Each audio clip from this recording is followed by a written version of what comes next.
récupération départementale du RN.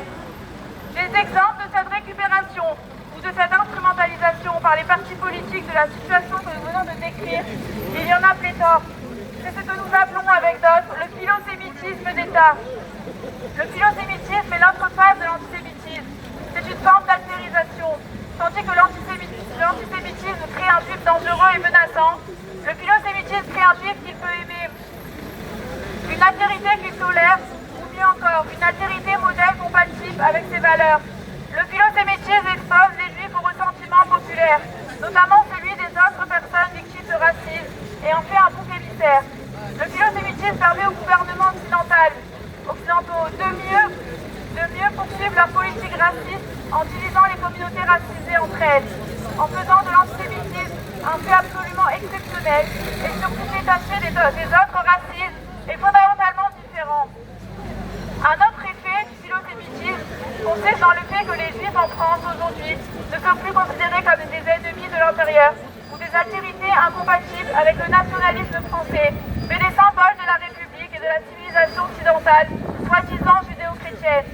Cette rhétorique d'une civilisation française judéo-chrétienne, portée par les macronistes, la droite et l'extrême droite, efface des siècles de haine, d'exclusion et de violence anti-juive en Europe, invisibilise la permanence de l'antisémitisme et exclut les musulmans et l'islam de l'histoire européenne.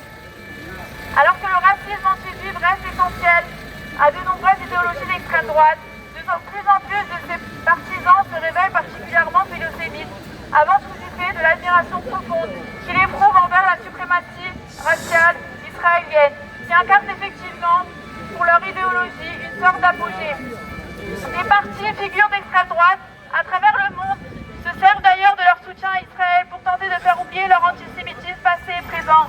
Trump, Le Pen, Orban, amalgamant sans vergogne judaïsme et sionisme. Mais ce n'est pas la première fois dans l'histoire des Juifs que leur statut minoritaire est ainsi exploité par des partis politiques. L'exemple des Juifs originaires d'Algérie est un cas particulièrement révélateur de cette instrumentalisation des individus au profit, en l'occurrence, d'un projet colonial. En 1871, le pouvoir colonial français, qui occupe l'Algérie depuis 1830, octroie aux Juifs 35 000 résidents sur ce territoire, depuis parfois l'Antiquité, la nationalité française, ce qu'on appelle le décret Crémieux. Les Juifs algériens soumis depuis la colonisation au régime d'exception de l'indigénat, c'est-à-dire une condition juridique particulière imposée aux autochtones algériens et caractérisée par une exclusion de la citoyenneté française, bénéficient soudainement des mêmes droits que les colons français. Il faut comprendre cet événement, non pas comme un cadeau fait aux Juifs, ce qui est le discours malheureusement trop souvent employé pour relater cette période, mais comme une assimilation forcée à la francité et une politique de division entre les groupes colonisés, un classique des politiques coloniales.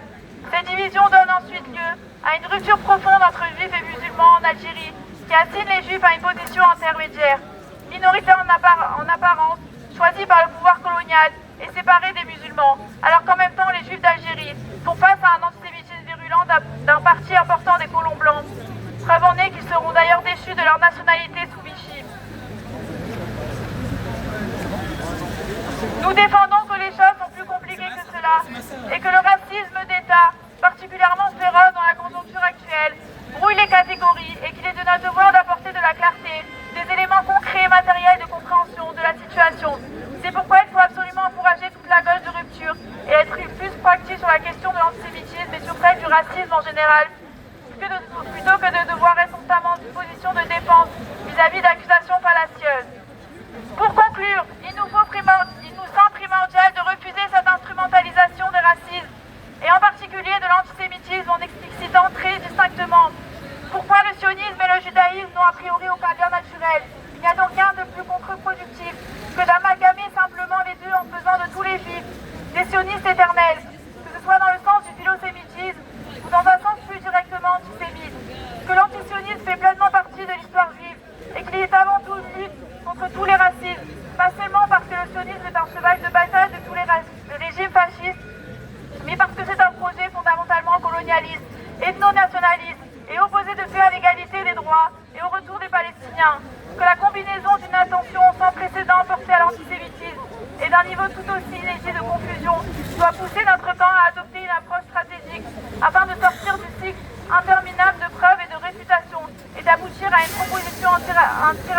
intransigeante. On ne peut pas lutter contre l'antisémitisme si on ne lutte pas contre son instrumentalisation raciste. On ne peut pas lutter contre l'antisémitisme en exceptionnalisant et sans lutter contre les autres racismes. On ne peut pas lutter contre l'antisémitisme et donc être un antiraciste sérieux si on ne lutte pas également contre le sionisme. Merci.